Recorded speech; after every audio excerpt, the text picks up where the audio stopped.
Good morning. My name is Dr. Kyle Fagel, and I'm coming to you from my house. At the time of this showing, I'm actually in Costa Rica. So when the meeting was canceled, we decided to do a trip with some co-residents. So hello, people of the future.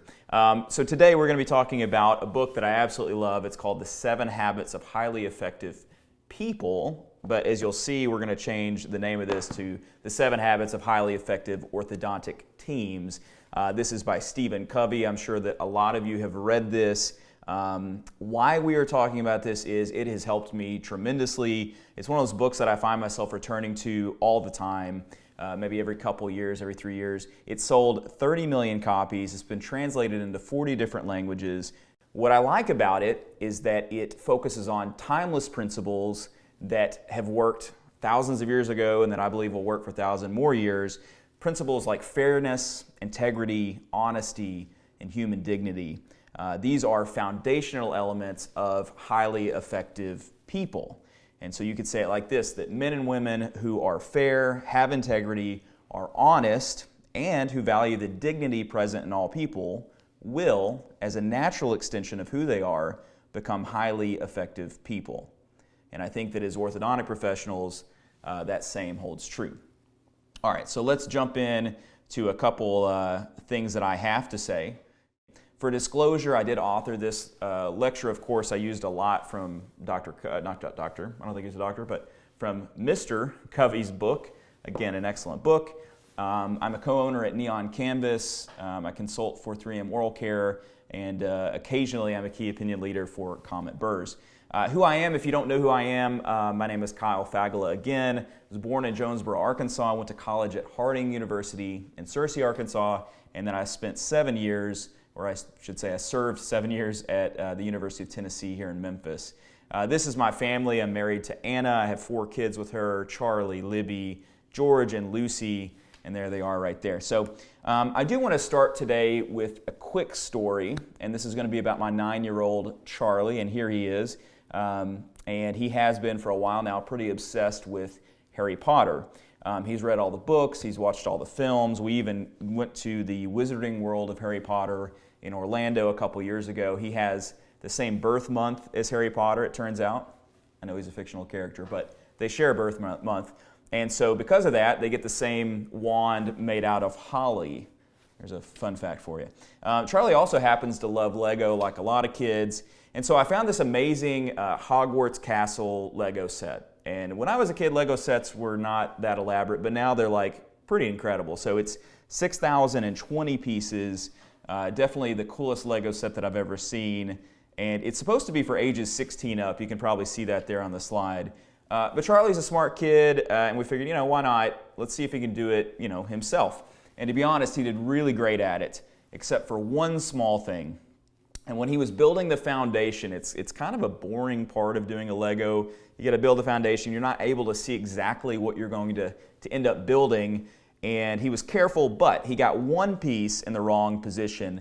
And by being in the wrong position, I mean he was only one stud off. And if you're not familiar with what a stud is, it's what you call those little bumps on the individual Lego pieces. And so for a while it was fine. He kept building. He probably had 1,000 pieces in place. And the mistake did not become apparent until he was trying to add one of the turrets on to the castle and it wouldn't fit. And so he called me in and I tried to figure it out, couldn't do it. It turns out we spent about an hour to figure it out. And what we figured out, of course, was that one stud was off and so the turret would not fit appropriately. So what's the point of this story? Well, the point is that a book like The 7 Habits, it's very foundational in its scope. And if we want to build something special, something that's going to last, something that's going to matter with our lives or with our practices, we've got to get the foundation right. If we aren't careful with the foundation and how we build it, things can get pretty messed up down the road. And it's possible that for a lot of us in our personal lives, with our loved ones, or in our practices, that we sped through the foundational process or that we messed up with some of the foundational pieces, and then we need to go back and inspect those pieces so that we can truly build something special. And I think today is going to be an opportunity to work on that. So let's talk about what is a habit. I think we know what a habit is, although I also think that when we think of habits, we often think of bad habits, like, we smoke too much, we drink too much, we gamble, we use bad language, or whatever it may be. We're too lazy, But habits can be a good thing or a bad thing. And so I think another thing about a habit is that a habit is something that defines you. It's something that you do almost instinctively. And so the 7 Habits, the reason I like it is it's not a book that teaches you how to act or what to do given certain circumstances. It's a book that teaches you who you should be. And so the goal is to develop good habits, to work on who you are so that what you do every day, it just emanates from you. And this will lead to more effective lives and better lives. And so Aristotle says that a habit is, we are what we repeatedly do. Excellence then is not an act, or something we pretend to do, but it's rather a habit. So excellence then is not an act, but a habit. I think it's exhausting to think about how we should act in every possible scenario given certain circumstances. I think it's easier to focus instead on the foundational elements and the daily habits that produce great results in a variety of ways. I think said in another way, if you find an issue downstream, you don't try to just fix it there. You actually go upstream to see what the source of that issue is. It's just like in general health. You can keep fixing the problem, but it's better to fix the source of those problems.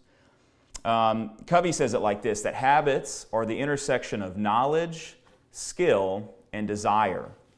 And so the hope is that today that you gain some knowledge of what you can do to become more effective.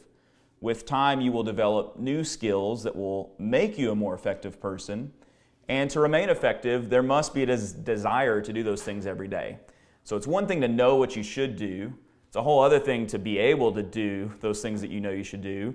And then it's still a whole other thing to have the desire to do those things. So we've all gone to meetings, we've learned a really great thing, we've come back excited to do it, and then we lose that desire with time.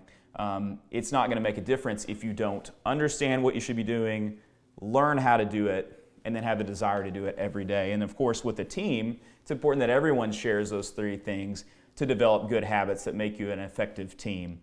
All right, so this is going to be a little complicated, but I do want to kind of outlay what the habits are. It's hard to get through 7 habits in 45 minutes. We're going to do our best. Read the book, I guess I would say. We're going to be moving a person with habits 1, 2, and 3 from a place of dependence to a place of independence, and then from independence to interdependence. Trust me, if you'll read the book, it'll make more sense. But let's look at the first 3 habits. The first 3 habits, they deal with self-mastery or working on yourself. And so that's going to be habit 1, be proactive. Habit 2, begin with the end in mind. And then habit 3, put first things first. And then you will move from being dependent to being independent. And once you're independent, now you can focus on how you interact with others. And so habits 4, 5, and 6, they focus on others and how you interact with those around you, which is obviously really important as orthodontists. So habit 4 is to think win-win. Habit 5 is to seek first to understand, then to be understood. And habit 6 then is to synergize or to work together. And at that point now you're interdependent. And so you can not only be effective on your own, but also effective with others. And then to make sure that it continues to happen would be habit 7, which is to sharpen the saw, which we'll talk about, but that's the habit of renewal. And Covey also says this, that habits are powerful factors in our lives because they are consistent, often unconscious patterns that constantly, daily express our character and produce our effectiveness or our ineffectiveness. So again, if our habits are bad, then we are going to be increasingly less productive or more ineffective people. If we have great habits, then we will, in turn, be more effective. And so I think it's sad that I think a lot of our lives are effectively random. We have bad habits that we've picked up along the way from parents or friends or just because. And I think in our practices, there are things that we probably do. And maybe I'd ask you this is, what are some habits that you have in your practice that aren't helping your practice? And maybe you're just doing it because it's the way you've always done it. So again, the idea of this, like that Lego, is to go back to the foundation, figure out and root out maybe some things that we've just done because we've always done it, because we did it 30 years ago, or maybe the practice we purchased, well, that's the way that they did it. And to root out those issues, to establish that, hey, we have knowledge now that there's something wrong here, let's fix it and let's move forward in a more effective way. One of my favorite things from this book is the example of the golden goose. and what's called the P-PC balance. And so if you follow, I promise that this is great, something to keep in mind as we build practices. And so in the Golden Goose, I'll give a quick version of the story, but you have a farmer who has a goose that begins laying golden eggs. Those golden eggs are worth a lot of money. And let's say the goose lays 1 golden egg a day. Well, the farmer starts to get these eggs and take them and sells them and is starting to spin those maybe on new tractors, new barns and things like that. But he gets greedy. And at that point, he decides that he wants all the golden eggs right then. So he cuts open the golden goose to get all the golden eggs, and now the goose is dead. And so he's effectively killed his source of these golden eggs. And so that sets up this balance for effectiveness that is a balance between two things. P, which is production, that's the desired results produced, or in this case, the golden eggs. So that's P, production. And the other one, the PC, is the production capability. And so this is our ability to produce these eggs. And so once the golden goose was killed, well, we lost our PC and thus lost our P. So you have to maintain a balance between those two. And so production capability, we need to maintain and preserve and enhance the resources that produce the desired results. And so in our practice as orthodontists, we have to strike this PPC balance for our teams and for ourselves. And so something that could act against your ability to produce more is if you're working too many days in the clinic and you're getting burned out and you're spending too much time away from your home. Maybe you're producing well in your practice, but your personal life is struggling. Or maybe it's the opposite. And so you need a PPC balance in all aspects of life. Are you being intentional with your relationships? Is your team getting enough time off? Are you paying them well enough and treating them special enough to keep them happy and engaged in your practice? And whatever it is in your life or in your practice, don't kill the golden goose. All right, so we're going to jump in now to the first 3 habits, which again deal with the self. So things that you work on your own to move you from a place of dependence to independence so that you can begin to work more effectively with other people. And you do need to work on yourself before you start trying to work on others. That's pretty much always true. It's sort of like in an airplane. You put your own mask on before you put the mask on of the other person. So habit 1 is to be proactive. And this is the idea that you should take action and take responsibility. So if you're a big personal responsibility person, you love habit 1. I think for orthodontics, a few ideas that I sort of crowdsourced from the Digital Orthodontist Facebook group, which if you're not in, you should join. But we should be prepared to handle situations before they arise. You don't want to have to react to a problem. You want to have proactively set up something in place to take care of that. And so you should anticipate questions and problems. I think in the TC room, this is a really great opportunity. And when you're doing informed consent, to anticipate these questions and to proactively answer and give details. You should explain things at the start of treatment, even and especially the details. So like IPR is one that I talk about. IPR is not a big deal. Like in reality for the patient, it takes a couple minutes. It almost never hurts, at least the way that we do it. But it's something that freaks out just about everyone because it does sound weird. And so if you explain it on the front end, if you're proactive about that, you'll avoid hours and hours of problems down the road. You should establish protocols for how to fix issues in each department, admin, clinical, TC, everything. And ideally, you write it down. Okay, you create turnkey systems so that your proactivity as a practice is not dependent on just one person. We all have that. If someone's sick or someone's out and something goes down, well, I don't know how we fix it. And so you weren't proactive enough. Another idea is to see what's working in other practices and then implement it. It doesn't have to be 100% perfect before you start something. And so, 1 is greater than 0 is an idea that I think Gary Vaynerchuk talks about is that doing something is better than trying to do something perfect but never accomplishing anything. And so there has to be a certain element for those of us who are absolute perfectionists, like many in orthodontics, of being proactive, meaning get it done, like get it out, ship it. And so what's the opposite of being proactive? Well, being reactive. And if that word defines your personality, then stop being reactive. Oftentimes reactive persons play the victim. And either we have people on our team or we're that person ourselves. This is from, I think, Secrets of the Millionaire Mind, I think it is. Here are 2 options, and tell me which one sounds more like you. Option A, I create my life, or option B, life happens to me. Option A here would represent a proactive person, whereas option B represents a reactive person. And reactive people, they often are negative or cynical because life's always happening to them. They blame, they justify, they complain, and they think, this is the key, that life is controlled by external forces, not internal forces. And so they're hopeless to change things, so things are just happening to them. The point is that we all have the opportunity, within reason, to use our free will and hard work to change ourselves and our circumstances.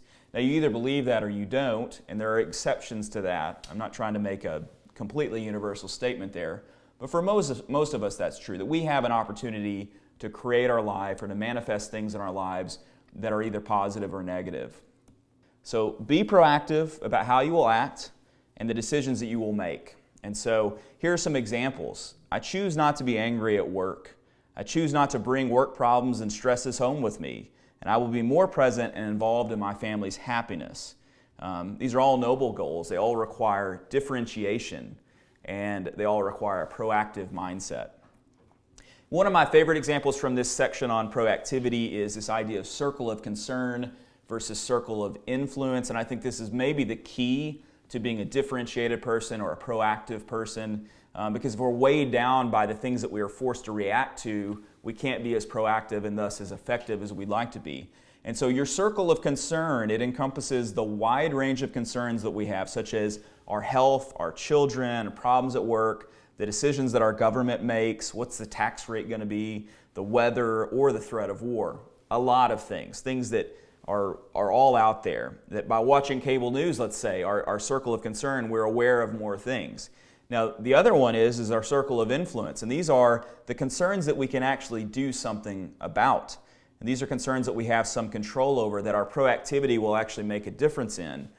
And a proactive person, and an increasingly proactive person, is going to focus more on their circle of influence, okay? The things they have control over, and that actually then expands this circle into the circle of concern, eliminating the things by which they cannot control or have any influence over. And by doing that, by spending more time focused on the things that you can actually make a difference in, well, of course, you become more effective.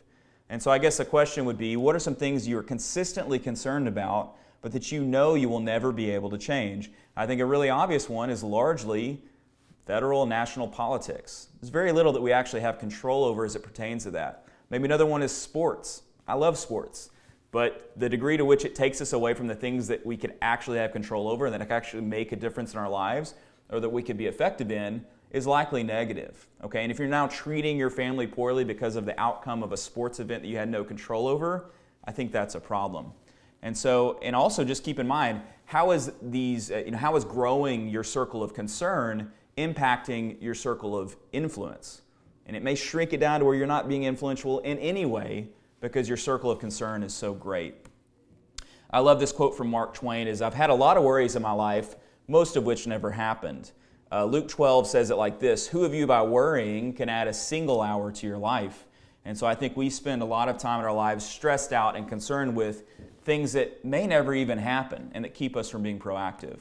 All right, so let's move on to habit 2. These will move a little bit faster. Habit 1 is, I think, the one to put the most focus into. And habit 2 is to begin with the end in mind. And so what I want to do is, speaking of death, is imagine that you're at a funeral. And it's your own funeral, okay? So you've got to use your creativity here. And imagine that you're sitting in the audience and you're listening to people give eulogies about you and your life. And the question would be is, how do you want to be remembered? And how will people describe you in the end?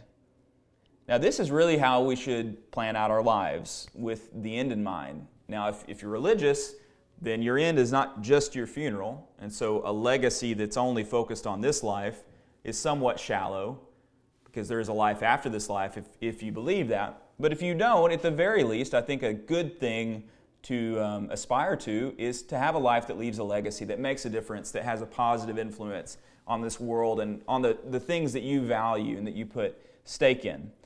Our culture is increasingly focused on living in the now and living in the moment. But I think there's always value in looking to the past for guidance on how to plan for the future.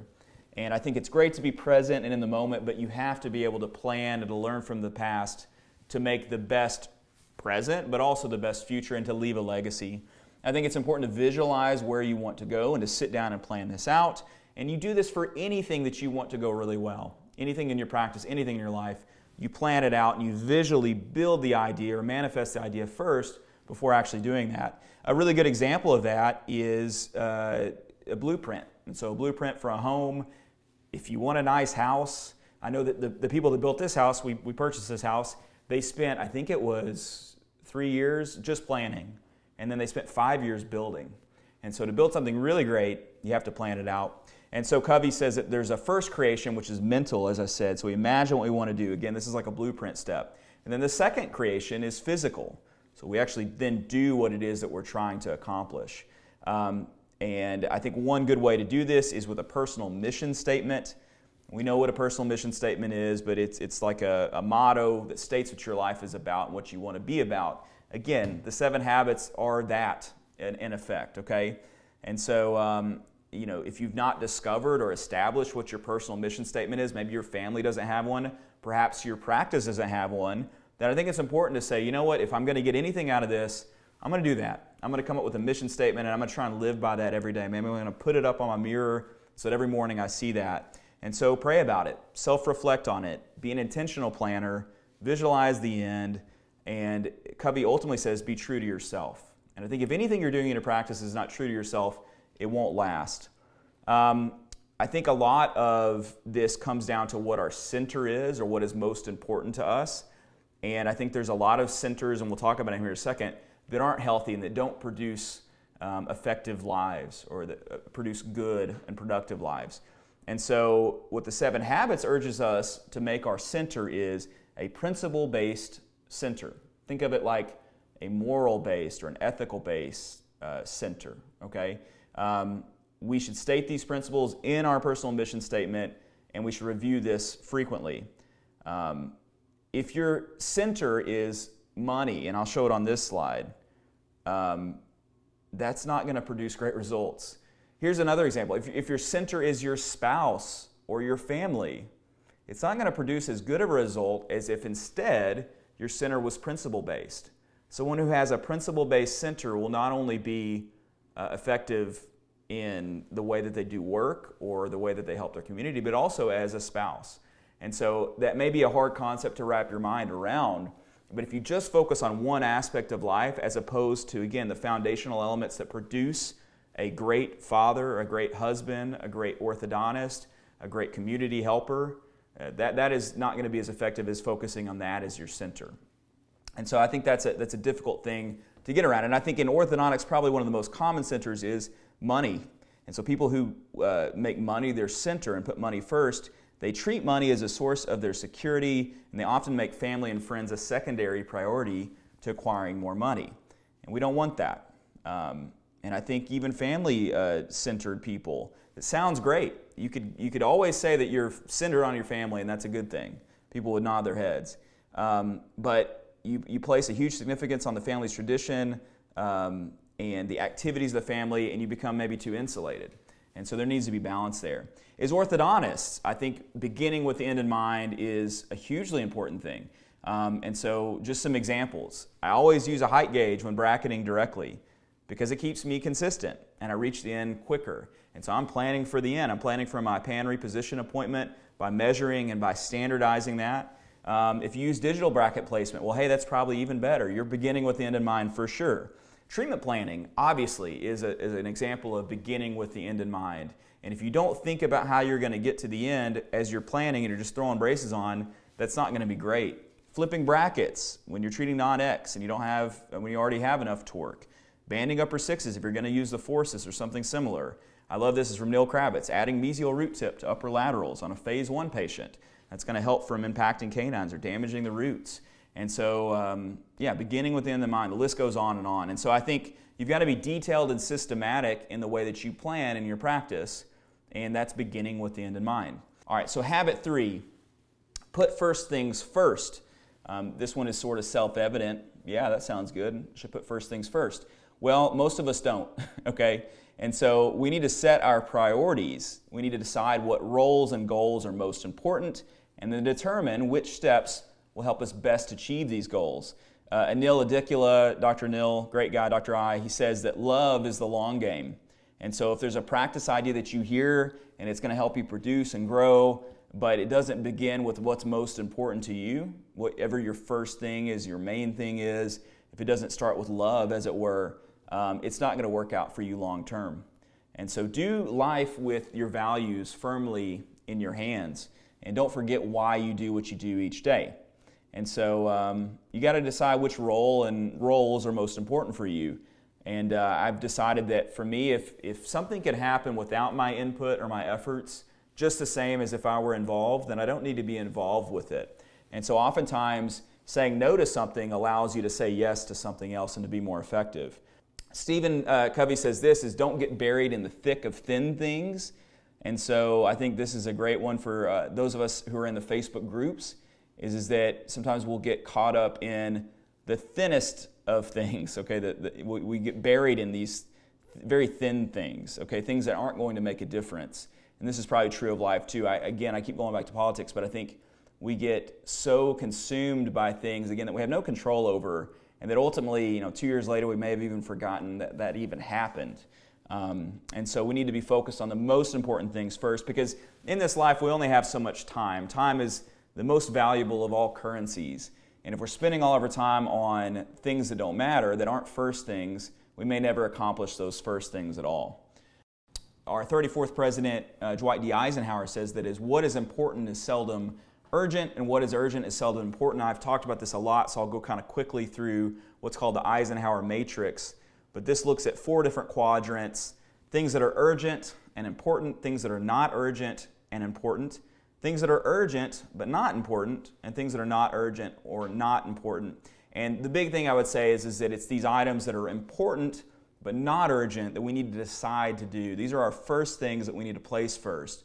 Urgency is what drives behavior. Unfortunately, it's not importance, okay? So obviously something that's important and urgent, like doing this lecture right now, I'm going to do it. Everyone's going to do those items, okay? It's our schedule, our template in orthodontic practice. Those are important things and urgent things, and we're going to do them.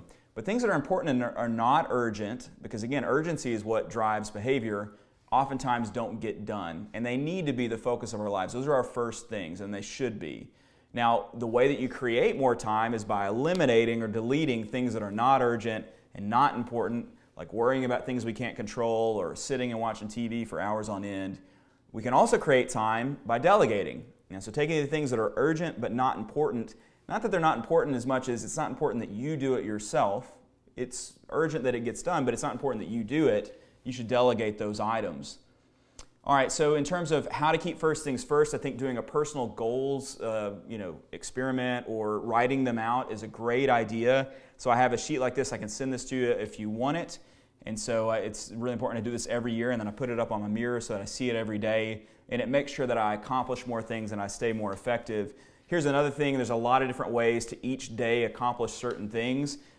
What I actually do is each week I get a blank sheet of paper and I list out the things for that week, and I also have a section that keeps up with long-standing tasks that I'm not going to be able to accomplish just in that week, and so that I don't lose it. And so you want to close as many loops as you can, and you also want to be aware of what the open loops are in your life in terms of accomplishing the goals that you've set out to accomplish. And there's something about me on paper, I know you can do it digitally, but I love just scratching through some goals when I've finished them.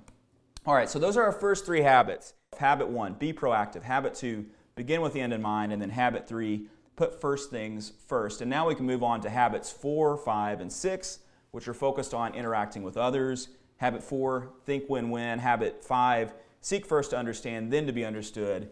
And habit 6, synergize. All right, and so I think an emotional bank account is a good way to think about how we interact with others. And the idea is that the more effort and time and goodwill that we put into these relationships, that balance, that emotional bank account, it grows. Now on the opposite side, if we aren't putting that time in and we're mean or we're short or we're distant, then we're actually making withdrawals. We would rather spend our withdrawals from the emotional bank account on things that matter, okay?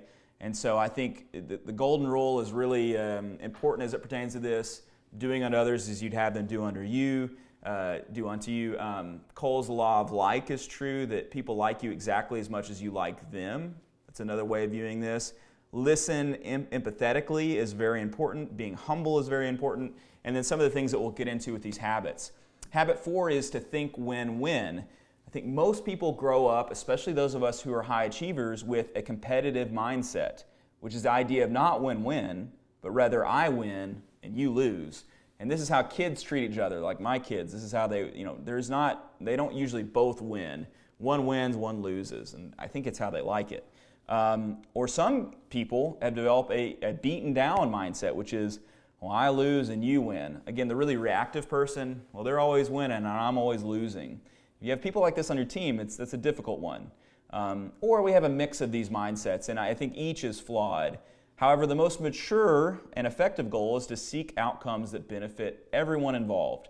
So a win-win, and that should always be the goal. So in orthodontics, things that benefit the practice and the patient are the goal, a win-win. Scott Hansen shared this. Here's some ideas, and they're great.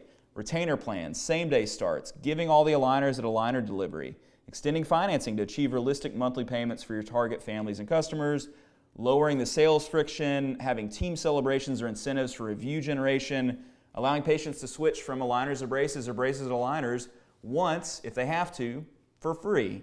I think these are all win-wins. It's good for the practice, it's good for the patient, and that's what we should be seeking.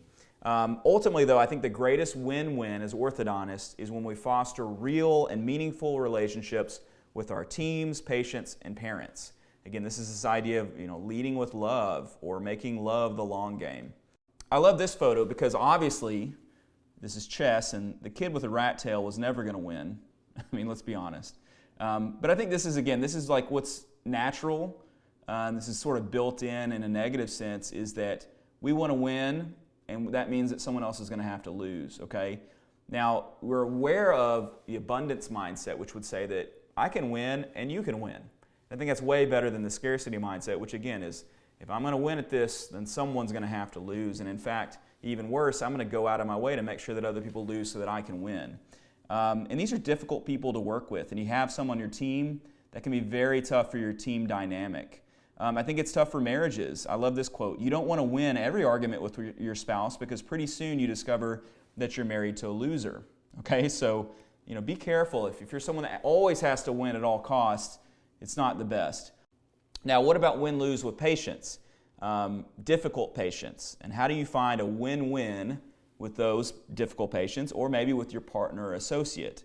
And I think when you negotiate, there needs to be another alternative other than win-win, because if someone wants you to lose, like they're a win-lose type person and they're not going to give up on that, you need another option, which is no deal. And I think having no deal as an option is essential, because you're either going to accept win-win to be really effective, or you're going to accept no deal. And so you may reach a point with a patient or a partner or a friend where you're in an impasse and you have to say, you know what, I think this is where our paths part ways. And I've had to do it with patients for yourself. And it's not fair to yourself or your team to keep someone with a bad attitude and with a win-lose mindset around, especially when they become unreasonable. All right, so habit 5. This is seek first to understand, then to be understood. And in some ways, this might be my favorite because I think it's one that we oftentimes mess up with. In a conversation, what are most people doing while the other people is talking? Well, they're thinking about what they want to say next, or how they're going to win the argument or the conversation. This is not going to work if you want to be highly effective. You've got to actively listen to people and understand their situation and concerns first. People don't care how much you know until they know how much you care, that kind of a phrase. This applies. Another thing, Cole talked about this at our meeting, is very wise, is that if a patient comes in upset, and they're at a 10 out of 10 on the Richter scale of being pissed off at you, and it's not a big deal to you, it's just a bracket off, it's no big deal, it's not going to change anything, and you're at a 1, and you act like their concerns aren't valid, that's going to be a major issue. So it's important to come up closer to the level. You don't want to go to a 10, but you want to approach their level. And then as you listen, as you talk through it, as you're empathetic to them, that you bring them down to a more reasonable place. And so acting like something is not a big deal and it's a big deal to them, it represents that you've not sought to understand before being understood. So listen to them, hear them out, repeat kind of what they're saying, and then allow them to understand your side once they've kind of come down off the cliff. And so in consults, what's the first thing that we need to figure out or we need to understand?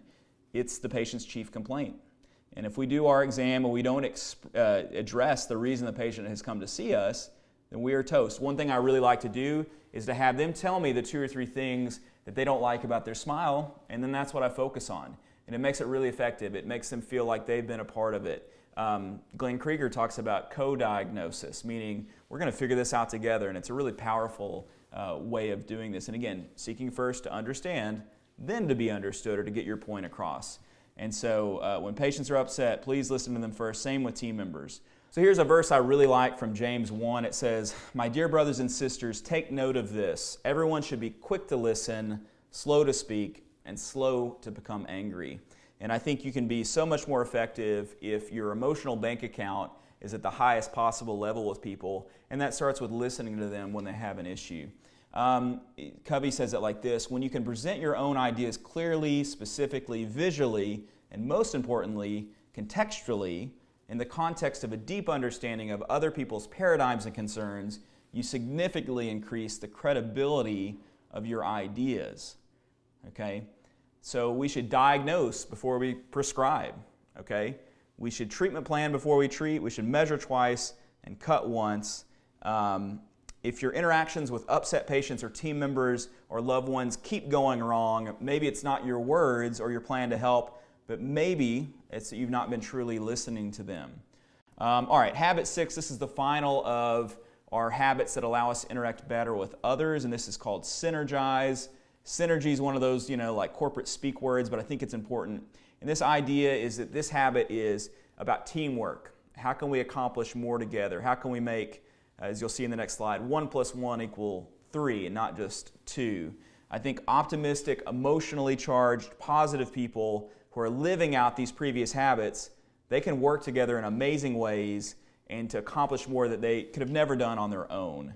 And I think synergy should be the goal for every practice and every major organization. I think we've all been there. It's the busiest of all busy afternoons. Every emergency ever is getting added in. We have same-day starts, whatever it might be. And it just flows and it goes great. And at the end of the day, you're like, man, I can't believe we just did that. And I would have never thought we could have done that on paper. But the reason you can do it is because as an organization, you're working together with synergy. So again, 1 + 1 = 3. What if it could equal 4 or 10 or 15? And so that's the idea of synergy. And most of this doesn't work in organizations because we've been taught to be defensive or protective in our communication, to have win-lose mindsets or to be reactive, or all the things that we've talked about that sour the opportunity for synergy. Here's an example from sports that I like, is the idea of high jump versus pole vault. And in high jump, the world record is 2.45 meters. It's just over 8 feet. The pole vault record is 6.16 meters or 20 feet. So the synergy there is the pole. It allows us to jump way higher than we ever could on our own. And so I think it's important to listen to our teams. They have great ideas, and they can help make you and your practice better. And so, there's this idea of synergy that comes back to this idea of win-win. And win-win also is a belief in a third alternative.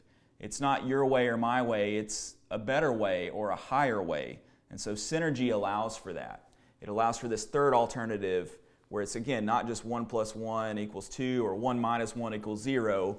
It's 1 + 1 = way more than we would ever think. Okay. I was giving a lecture in Kansas City at Neil Canning's CE event. Hello, Neil. And there was a girl there, and I was talking about Snow White. And the reason I was talking about Snow White is I was just saying, you think Snow White, every day that she shows up at Disney, is excited to go to work? And I think the answer would be no. What if Snow White, or who's playing Snow White, broke up with her boyfriend the night before? Or maybe she had someone in her family that was sick and maybe even passed away. She still has to go into work and be Snow White. Can you imagine how hard that is? She has to get her body and her mind right and her attitude right so that she can be synergistic with her 7 dwarfs, right? Just like the 7 habits. I should have used that. The table there at the CE event started laughing, and it turned out that Raven, who's pictured here, she had actually played Snow White for a couple years at Disney. So I was able to ask her about how all this worked. And in fact, every day before they go out to the park, they show up and they get their minds right. They have like calisthenics, and they go over how to do their signature, and they talk about the core values of Disney. All this before they go out into the park and they play these roles, which is amazing. So maybe your morning huddle can kind of be like that. And really, ultimately, what is happening is that everyone at Disney is deciding to buy into the idea, into the magic of Disney. They're deciding to fake it until they make it, which the opposite is that most of our teams have people that are the opposite. They're not going to do anything that they're not supposed to do. I'm going to pay to do this job. I'm not paying to be, Snow White for sure. We call those people Debbie Downers, and they're reactive people. They blame, they justify, they take, complaints and negativity like pills to keep them moving. And these types of people can destroy your team. And you might be the doctor that is the Debbie Downer, okay? You might be the agent on your team that's causing all the issues. Now, as an organization, you have to root out these issues. Again, going back to the foundation, if you have people on your team like this, maybe the wrong people are on your bus. Maybe they're bringing the wrong energy. Maybe your organization is struggling, and it will never be what it could be because of the people that you have on your bus. And so, again, maybe that person is you. And so I think this is a really important idea as we talk about synergy. You can only be so synergistic if you have foundational issues inside your practice. All right, so we've made it through the 6 habits. We've talked about how to work on ourselves, how to work with others, and now we're going to talk about how to keep doing it over and over again. Just like I return to this book every couple of years, I think it's important to reevaluate your foundation every so often. And so the 7th habit is to sharpen the saw. For orthodontics, Dr. Charlene Fucus said, never cease the pursuit of honing your skills as a clinician, being an even better manager for your team, and offering an exceptional and up-to-date experience for your patient families. I think that's great. I think CE, if you're sitting here on a Sunday and you're watching this, then you are sharpening your saw, and I appreciate it. But the idea is that, imagine that you're walking through a forest and you make your way to a clearing and you see 3 lumberjacks and they're trying to chop apart a tree. They're all working feverishly and they're covered in sweat and they're clearly frustrated. And they keep trading off, but they can't seem to get through this log. And you take a look at their saw. You're a saw expert. And you can tell that it's extremely worn out and it's not effective. So what do these lumberjacks need to do? Well, they need to take a break. You stop trying to cut with this dull saw, and they need to sharpen it. They need to hone the blades, okay, so that it will be more effective. And this is like the PPC balance, the golden goose thing that we talked about. The lumberjacks are focusing too much and valuing the production over the PC, or the production capacity or capability. If they'll then sharpen the saw, their production will increase. So this kind of gets us back full circle to this PPC ratio, or this balance, that we have to focus on not just the production, but also our ability to produce, or our capacity or capability to produce. They're equally important. And sharpening the saw is totally about the PC part of that. I love this from Luke, is love the Lord your God with all your heart, and with all your soul, and with all your strength, and with all your mind, and love your neighbor as yourself. And so I think that this habit is actually putting time into all 4 of these most important elements. And it's not just from the Bible. These 4 kind of elements show up in all types of religion and all types of self-help: heart, soul, strength, and mind. We've got to take time to rejuvenate ourselves and help prepare ourselves to do better work in the future. This often means relaxing, enjoying nature, praying or meditating, reading scripture or great literature, listening to music, and spending time with high-quality relationships. Here's an image that kind of, draws it out like a compass in a sense. And I want to take just a minute or two to talk about each individual one. Your heart. You should exercise care for important relationships. Date nights, meals with friends, intentionality in giving time to people. We must live a life of integrity in which our daily habits reflect our deepest values. Our soul. We should exercise with meditations and inner reflections. You may not like the sound of that. You may be great at heart, mind, and strength, but soul, you're like, I don't know. But it's important. This is our core. This is our center, our commitment to our value system. Prayer, reading books, worship, meditation, spiritual community, asking the deeper questions of life. These are extremely important things. Strength, exercise for a sense of well-being, the right nutrition, Relaxation, a good amount of sleep, and exercising on a regular basis are all necessary. You might be really great at the heart, mind, and soul part of life, and you don't like to work out and you don't eat well. You're never going to be as effective as you could otherwise be. Your saw will not remain sharp. And then lastly, your mind. You should exercise and sharpen the intellectual abilities that you have. Just because you got through dental school and orthodontics, you took your final exam, doesn't mean you have to stop learning. You should actually go the other direction, learn more. Now you have the independence to be able to learn what you want to do. Journaling, reading, discussing important matters with close friends, having conversations that matter. These are ways to pour in to the mind aspect of your person. And then I love this, and I'll sort of end with this, is that this was from the meeting. I think it was Dr. Shane Langley brought this up. He said that a consistent learner, a great orthodontist, is one who leans into their weaknesses. I think that's awesome. And this sign says, be brave enough to suck at something new. I think a lot of this requires humility to say that, yeah, I'm effective, I have a productive practice, I have a great life, but it could be better. And so I'm going to take the risk of maybe not being great at this new thing. Maybe it's TADS, maybe it's this type of appliance, maybe it's digital orthodontics, or maybe it's marketing your practice in a different way. And I'm going to lean into that weakness instead of pulling away from it. And I promise you'll become a more effective person. So if you recall, my son Charlie, he was building the foundation of his Lego. He got one piece wrong. Just a little stud was off. We worked over an hour trying to figure out what was wrong. It was the least fun that either of us had during the entire process of building this 6,000-piece Lego. But in the end, we figured it out, and actually Charlie figured it out. And I'm proud to say that after that initial mistake with the foundation, my 9-year-old now, but 8-year-old at the time, he went on to finish that castle practically all by himself. And as a dad, it was a really special moment. I was very, very proud of him seeing him finish that. And so I know that in this virtual audience, there are several different castles or projects or practices or family units, important relationships that we're all in the process of building. And I know that many of us have screwed up the foundation, maybe in one spot, maybe in multiple spots. And I know it's causing us a lot of pain.